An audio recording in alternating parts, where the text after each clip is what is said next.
Spokane's law enforcement community is breathing a sigh of relief after a cop killer's request for an early release from prison was denied. Lonnie Link was convicted of murdering Detective Brian Orchard back in 1983 during an extortion stakeout.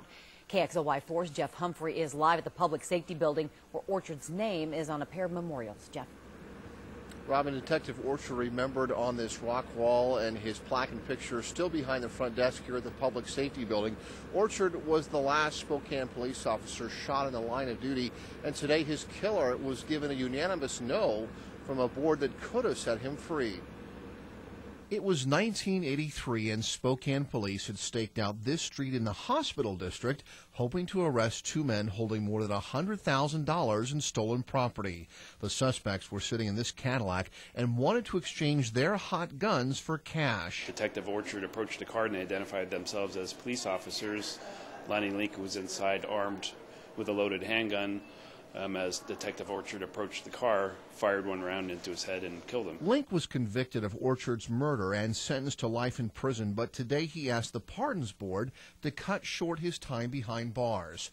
Prosecutor Steve Tucker made the trip over to Olympia to argue against Link's last bid at freedom. His sentence was life without chance of parole, and I'm going to ask the Clemency Board to uphold that sentence. And that, he made the choice when he pulled the trigger, as far as I'm concerned.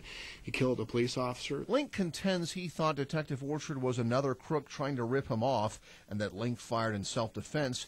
But Tucker reminded the board about witnesses who said Link bragged about killing a cop. He knew Detective Orchard was a police officer, that he basically was happy that he killed a police officer. And that's one of several reasons why the Pardons Board today denied Link an early release. Prosecutors say that decision will help protect police and the public in the future. They are the last bastion of defense for us. We ask them to go out as citizens and put their lives on the lines. If you're going to kill a police officer, you should know that you're going to face the ultimate penalty.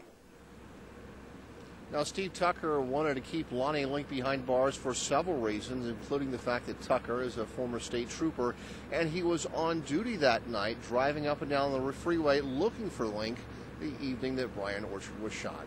Reporting live at the Public Safety Building, Jeff Humphrey, KXLY4.